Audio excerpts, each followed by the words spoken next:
Peace and blessings. I'm Balkman-Rajahn, Umi to my family.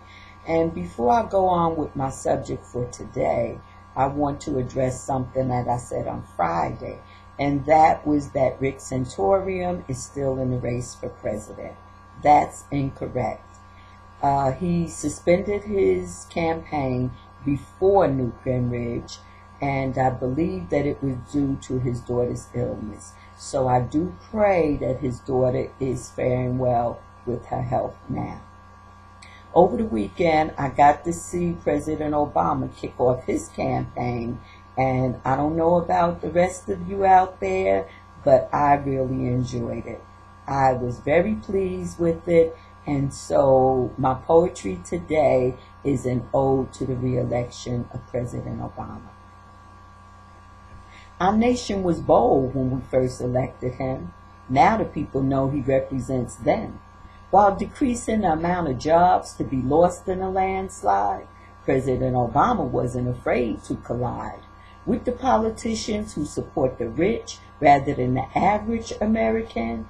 If people are wise, they'll re-elect him once again.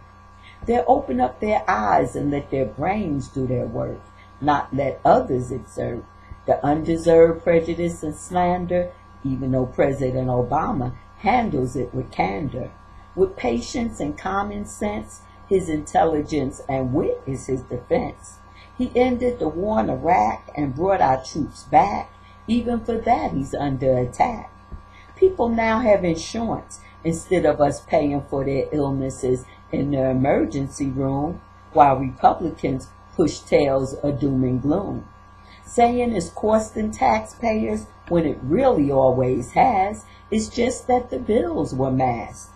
I wish you'd look at all the good that's been impacted by the laws President Obama fought to get enacted, like the stock bill that ended Congress inside trading. Now we see their $1 million profits from that fading. You may think they don't want him reelected simply because of the color of his skin, yet you better take a deeper look within. The Buffett rule will help you and me. The rich will have to pay their part proportionately. Remember how our economy was already in relapse when President Obama saved Wall Street and the car industry from collapse. Though he wasn't a friend of the big CEOs, a complete crash would have compounded American woes. We came through a housing explosion, dreams suffered an implosion, brought on by people wanting to live far above their ability and causing housing instability. He's brought about changes that will help us all to live better and not continue to fall into the abyss that we were headed for. Now we need to get out of the Afghanistan war. Oh, I know some are doing worse. Hopes and dreams seem to have burst. Yet it's true we're headed up and not down, with policies and changes that are good and sound. It's so much good that President Obama has done. Oh, the battles he's won. Though we must count it as an expense when Republicans slip in pork barrel special interests, it's still in our control to keep moving ahead, not back towards a time that's dead, not to that place where we don't want to be. We need President Obama to keep leading you and me. We need an America where all, women and the less fortunate included, have pride, not one where we slip, slide, and hide over there and over here, while American dreams continue to disappear, with the rich growing richer and the rest of us poor. These are the facts that none of us can ignore.